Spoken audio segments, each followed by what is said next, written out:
Yazar Dav Pilkey'nin çok satan Kaptan Düşüktün spin-off'u Köpek Adam, son derece tuhaf ama genç izleyiciler için kalp ve mizahla süslenmiş tuhaf bir film uyarlamasına sahip.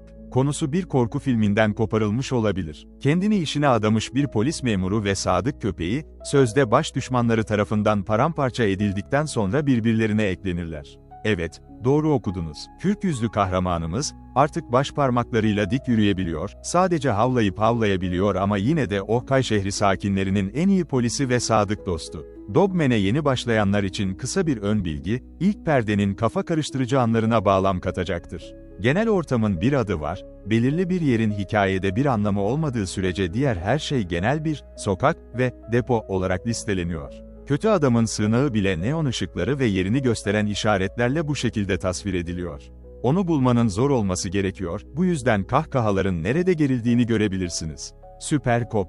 Olay örgüsü, Memur Knight ve köpeği Grey'in birbirine eklenmesiyle ciddi bir şekilde başlar. Yazar, yönetmen Peter Hastings tarafından seslendirilen ya da havlanan köpek adam, birbirine dikilmiş bir Frankenstein gibi ortaya çıkıyor. Ancak dünyanın en kötü, turuncu kedisi Pete Davidson hala serbesttir ve işi bitirmeye kararlıdır. Köpek adamın şöhretini her zaman kıskanan şefe Lil Howery kötü kalpli belediye başkanı Cherry Otter'i bir ultimatum verir.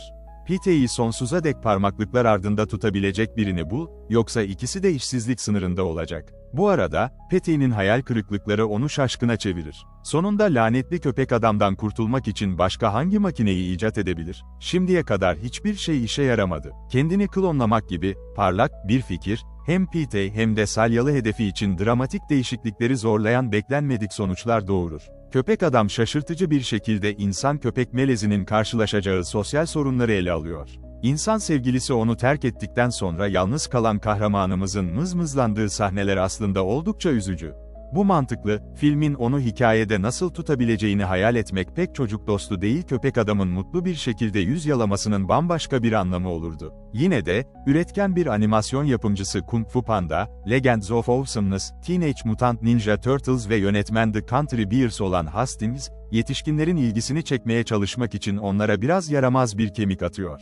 Bu başlangıçta işe yarıyor, sonra da aşırı aptallık alıp başını gidiyor. Köpek Adam'ın görsel efektleri Kaptan Düşüktün'ün kaynak materyalinden ilham alıyor. İki filmde de kalemle çizilmiş benzer CGI karakterler var ama Köpek Adam 3D görüntülemeyi ve POV perspektiflerini geliştiriyor.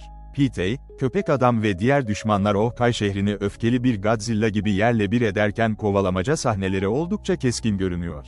Şiddet her zaman karikatürize edilmiş ve katliamda özel bir ayrıntı yok. CGI yardımcı karakterler saklanmak için kaçıyor ama hiçbir zaman gerçek bir tehlike altında değiller. Alet odaklı hesaplaşmaların bazılarında daha büyük bir ticari ilgi olduğu açık. Bu savaşlar, geleceğin video oyunları ve oyuncakları düşünülerek sahnelenmiş gibi görünüyor. Aşk her şeyi yener, vesaire. Hastings'in senaryosunda çok fazla şey var. Grafik romanlardan birden fazla hikaye unsurunun birleştirildiğini tahmin ediyorum. Ana hikayeden önemli bir sapma var ve bu da anlatıyı tamamen farklı bir yöne götürüyor. Film, yetiştirilme tarzının kararlarınızı nasıl şekillendirdiğine dair ahlaki bir ders veriyor. Pete çevresinin bir ürünüdür. Öfkesini ve acımasızlığını terk edilmekten öğrenmiştir. Hastings, Pete ve Köpek Adam'ın bitmek bilmeyen çatışmalarına meydan okuyan ortak bir kaynaktan anlam bulmalarını sağlıyor. Doğuştan gelen iyilik vardır ve bir şans verilirse geliştirilebilir. Bu, sevgi her şeyi yener, felsefesi üzerine beton gibi dökülüyor ve sürüklüyor. Köpek Adam, 90 dakikanın biraz altında olmasına rağmen tempo sorunlarından nasibini alıyor. Kötü adamlar, kısası için gelin, tuhaflık için kalın.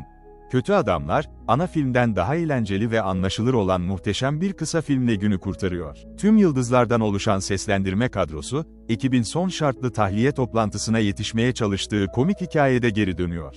Daha iyi bir açılış sahnesine sahip olmak genellikle ana filmin etkisini azaltır. Neyse ki burada durum böyle değil. Köpek Adam başlamadan önce zaten iyi bir ruh hali içindesiniz ve kıkır kıkır gülüyorsunuz. Devam eden kahkahalar o kadar güçlü değil, ancak olumlu hisler kaybolmuyor. Köpek Adam, bu kitaplara bayılan çocuklar için yazılmış. İlkokul dışındakiler için pek bir cazibesi yok. Bununla birlikte, belirli bir yaşın ötesinde kesinlikle izlenemez veya ilgi çekici değil. Tuhaflık faktörü film boyunca güçlü kalıyor. En azından benzersiz. Köpek adamın boynundaki dikişler tüylerimi diken diken etti. Dogman bir DreamWorks Animation yapımı. Universal Pictures tarafından 31 Ocak'ta sinemalarda gösterime sunulacak. Emre Kutlu Dogman'e 10 üzerinden 5 veriyor.